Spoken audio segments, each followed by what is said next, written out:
Olá, graça e paz a todos vocês. Que alegria, que privilégio estarmos juntos na Escola de Cristo e aprendermos lições maravilhosas. Que a graça de Jesus, o amor de Deus e a comunhão do Espírito Santo alcance a sua vida, a minha vida, a nossa vida nesse dia. Estamos conversando sobre a vida de José e hoje nós vamos aprender um dos maiores desafios que José teve. E esse tem sido um desafio para todos nós.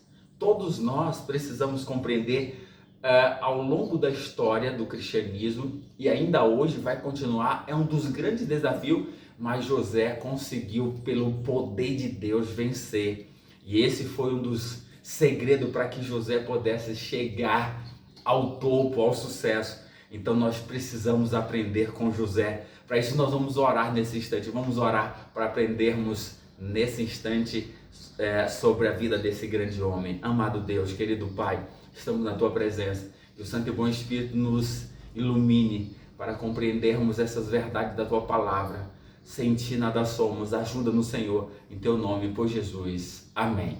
Aqui está, capítulo 39, nós já vimos que o primeiro segredo de José, ele escolheu a Deus, ele escolheu estar do lado de Deus.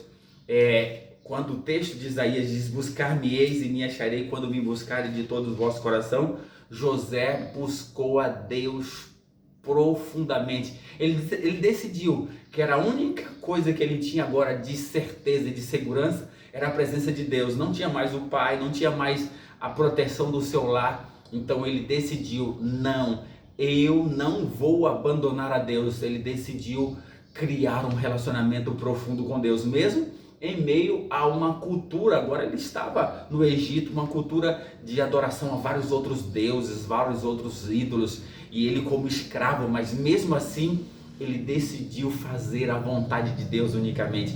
Mas o diabo não fica satisfeito, porque o capítulo 39 a gente vê logo no início que Deus era com José, e tudo quanto José fazia, Deus abençoava, prosperava. Isso foi tão real que o próprio Potifar, que era o comandante do exército em que ele era escravo, percebeu isso e o colocou como mordomo, ou seja, ele era o administrador de todos os bens de Potifar. E nada Potifar sabia, José era responsável por tudo. Por quê? Porque Potifar percebeu que esse garoto era abençoado por Deus, ou seja, tudo que Potifar tinha agora era abençoado, multiplicado, porque Deus estava com José, porque José estava com Deus. Que exemplo! Então eu e você precisamos decidir também estar com Deus, e aí quando nós estivermos com Deus, tenha certeza que Deus vai abençoar a nossa vida em todos os aspectos. Agora, o diabo não vai deixar barato, o diabo não deixou barato. Essa escolha de José trouxe um dos maiores desafios para o homem, para o ser humano. José foi levado e preso, vendido aos 17 anos.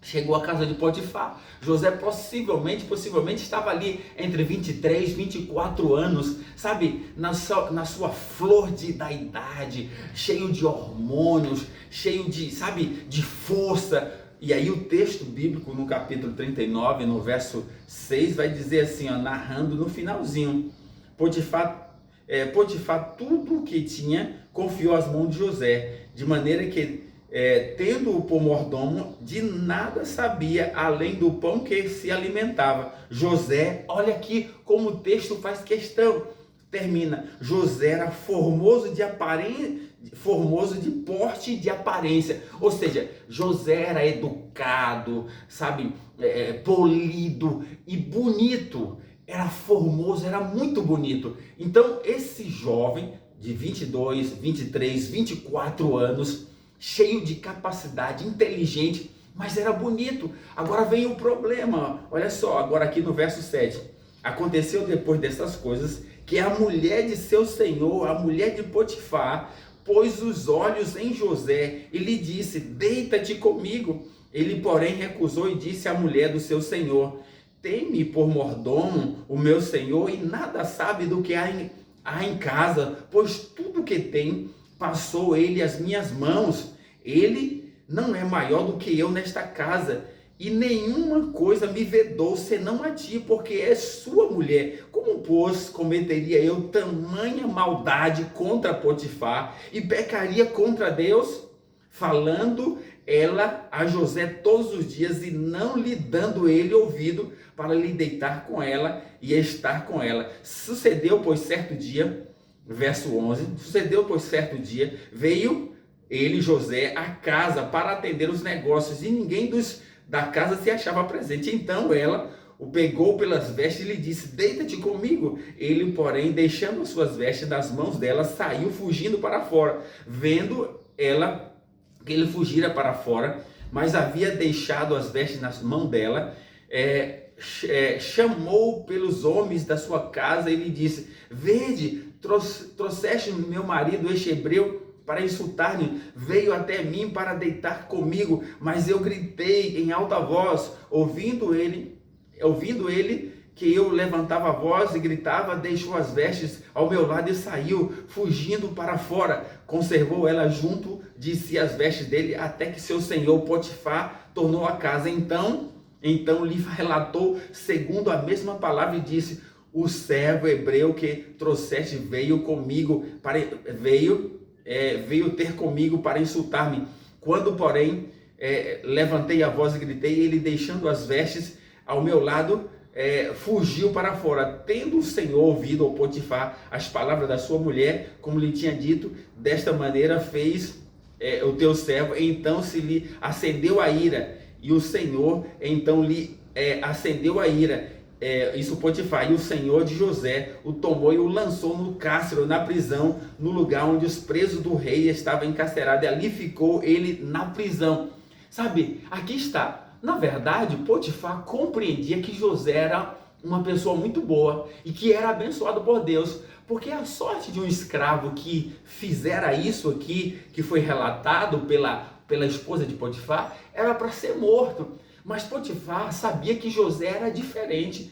Ele desconfiou daquilo e aí mandou José para o cárcere. Mas essa prisão de José não foi uma prisão simples, foi uma prisão de muito sofrimento. No capítulo 105 do Salmo, verso 17, a gente tem esse relato.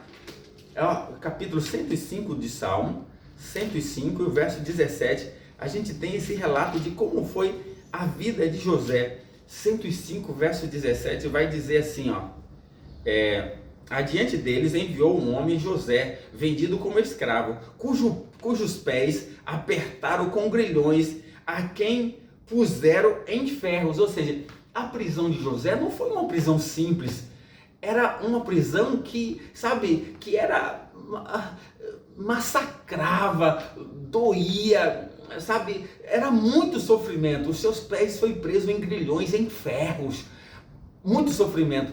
Mas aí José podia pensar: como Deus permitiu isso? Eu escolhi fazer a vontade de Deus, não traí a Deus, não traí ao meu senhor Potifar. E agora Deus permite estar aqui nessa prisão. Sabe quanto tempo José ficou nessa prisão? Mas ele ficou até os 30 anos. Então, se José estava ali aos 23, mais 7 anos preso ali, sofrendo.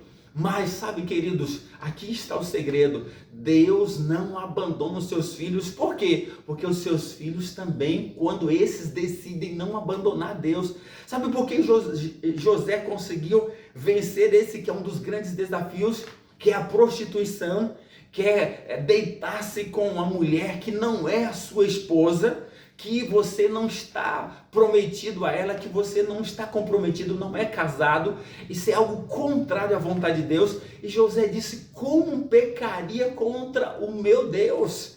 Sabe, o grande segredo para mim e para você é ter o senso da presença de Deus o tempo todo em nossa vida. Quando nós entendemos que Deus está do nosso lado em todos os momentos, nós vamos fugir da prostituição, nós vamos fugir do pecado que é tão comum hoje entre as pessoas e também o foi no passado, que é o pecado da prostituição, que é fazer aquilo que não é a vontade de Deus. Então aqui está o segredo para que José pudesse chegar ao topo, foi escolher fazer a vontade de Deus, mesmo em meio a esse grande desafio que era deitar com a mulher que não era sua, a mulher do seu senhor, mas ele escolheu fazer a vontade de Deus aqui está, para mim e para você hoje. Se nós quisermos chegar ao sucesso, não só para esse mundo, mas para a vida espiritual, precisamos escolher fazer a vontade de Deus e fugir do pecado e fazer aquilo que agrada a Deus. Que Deus te abençoe, que juntos possamos escolher, assim como José, fazer a vontade de Deus e abandonar o pecado e unicamente honrar e glorificar o nome de Deus. Você quer fazer isso? Então escolha Deus nesse instante e vamos orar nesse instante. Amado Deus, obrigado pela tua palavra. Ajuda-nos, Senhor, a escolhermos a ti e a fugir do pecado, fugir da prostituição, que é um pecado que tem sido tão comum entre os teus filhos. Infelizmente, ajuda-nos, Senhor, nós choramos por Jesus. Amém.